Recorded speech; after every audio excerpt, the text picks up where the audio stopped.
Welcome to my channel, Remember Me. Thank you so much for watching. Even if the case is solved, it's still so important to spread awareness and to remember these people's stories. If you would like to recommend a case, solved or unsolved, please contact me on my details below.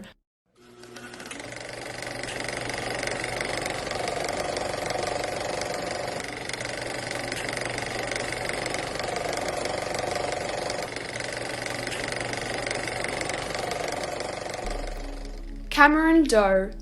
A young man's skeleton was found by 3 boys on the second floor of a partially collapsed, burnt-out house at 70 Calvin Lane of Cameron, North Carolina on November 11, 2005. The house burnt down 2 years prior and was previously abandoned.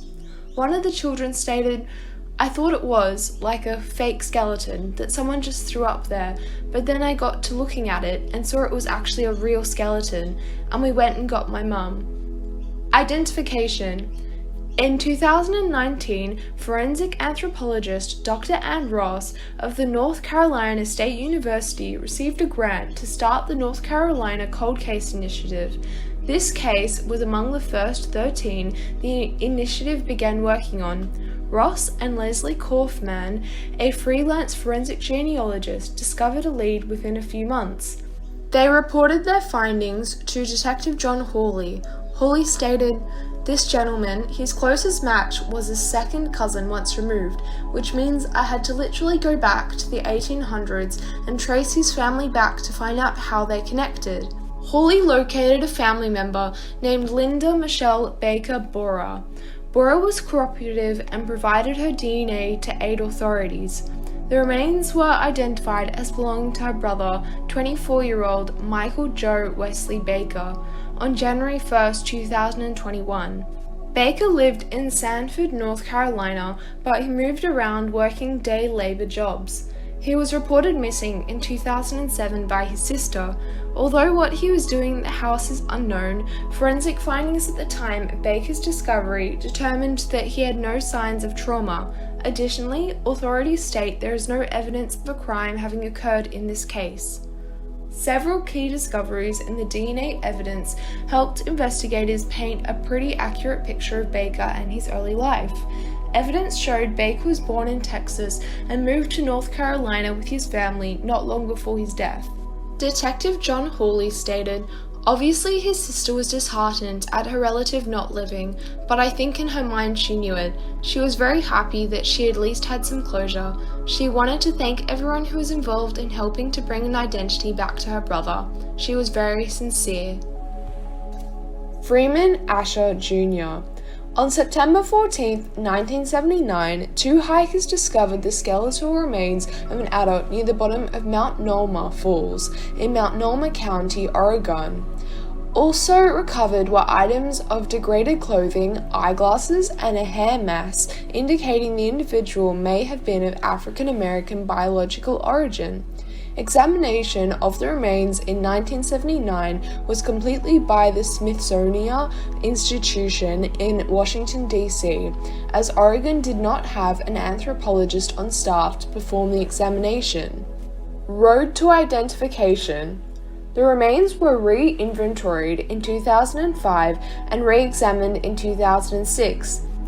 Anthropological analysis confirmed through cranial measurements that the deceased was most probably of African American heritage.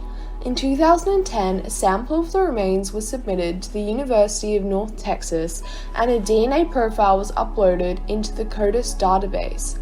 In 2013, Clackamas County forensic artist Joyce Nagy provided a 2-dimensional composite drawing with personal items including a bull cap to give law enforcement another tool to use in helping identify the deceased. In 2018, Oregon State Police Medical Examiner's Office was awarded an NIJ grant to perform innovative DNA techniques on unsolved unidentified skeletal remains. Because the DNA profile of the deceased had never hit to a missing person case in the CODIS database after being entered into the system in 2010, and because the case was one of the oldest in Oregon Medical Examiner's facility, this case was recognized as one that could potentially be resolved by DNA phenotyping and investigative genetic genealogy provided by OSP's vendor lab, Parabone Nanolabs. In 2020, Parabone Nanolabs delivered a DNA phenotyping and genetic genealogy report that listed a possible first and last name for the deceased, Freeman Asher Jr.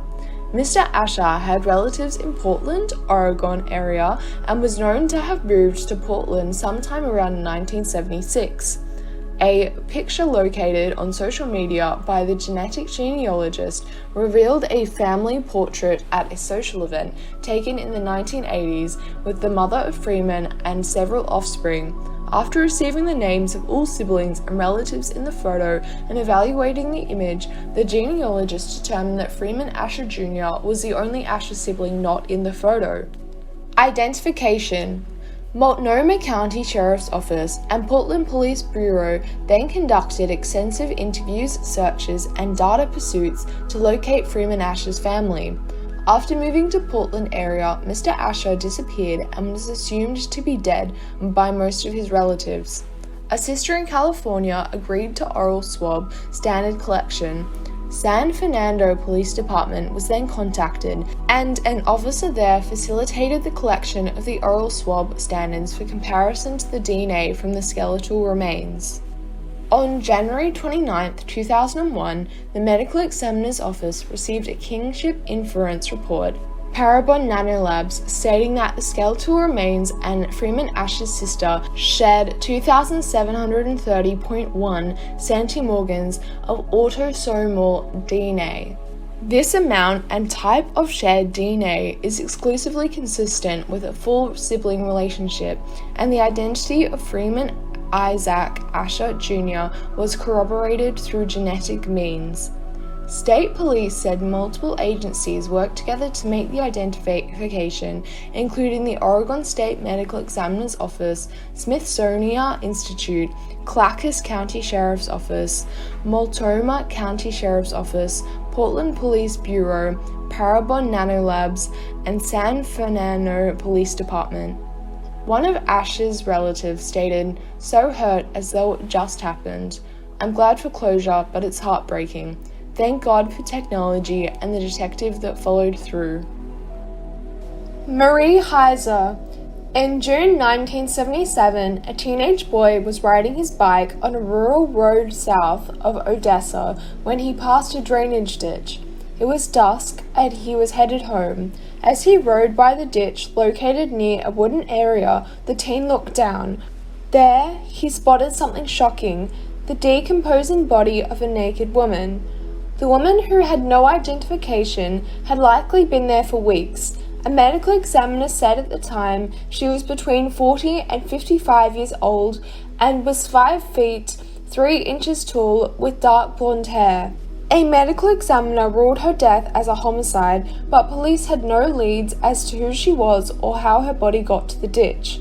Detectives couldn't link her to any missing persons reports, and dental records didn't prove helpful. There was a fractured note on one of her fingers, which suggests that she fought back against her attacker. There was also a possibility that she suffered blunt force trauma to her head. Road to identification. For 3 decades, police had no progress in the case.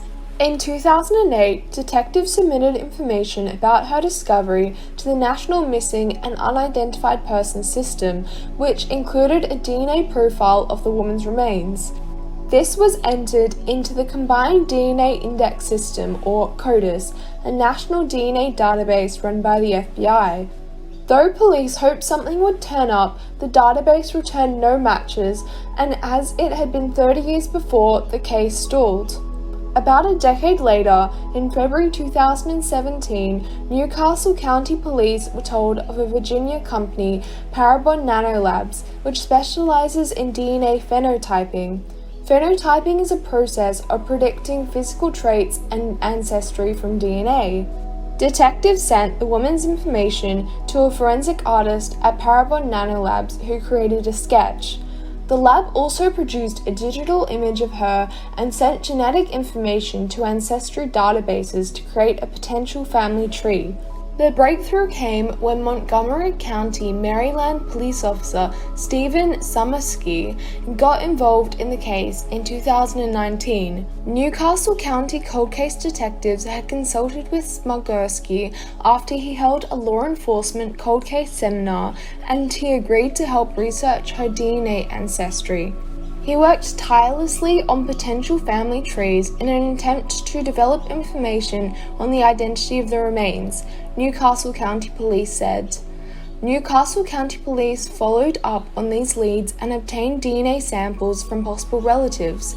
Accounts were created once police collected the samples. The Delaware Division of Forensic Science created DNA profiles and entered them into CODIS, where her information had been submitted years before. Forensic science personnel got back a positive DNA comparison, police said.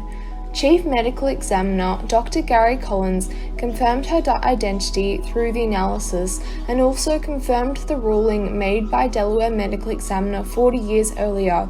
Her death was a homicide. Identification. More than 40 years later, the woman has been identified as Marie Petrie Heiser. She was 50 when she was killed, and she was never reported missing. Police are still investigating Heiser's death and are specifically interested in speaking with anyone who knew the woman or her family. They lived on Crafton Street in Philadelphia for a period of time. When Heiser was killed, she was a part-time employee at Ashbourne County Club in Cheltenham, Pennsylvania. At the time of her disappearance, her husband was working as a truck driver. He was previously a member of the Philadelphia Police Department Highways Patrol from the 1950s until the early 1960s. The patrol was known for performing thrill shows in stadiums and arenas, and her husband had to leave the force after being seriously injured while rehearsing for a show. Her husband told their children that their mother had packed her bags and left. However, some of her clothes and belongings were still left behind. He said she'd given no information about where she was going. The children later thought that their parents had gotten divorced, but wondered why their mother had not written to them. His children believed that he was not involved in their mother's murder. However, in 1977, her husband sold the family home and moved to Florida. He died in 2006 from cancer.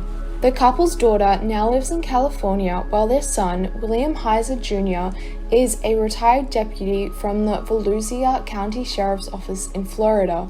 The investigation into Marie Petrie Heiser's murder is still ongoing, and anyone with information about the case is asked to contact Newcastle County Police Detective Jeffrey Sendek at 302-395-8110.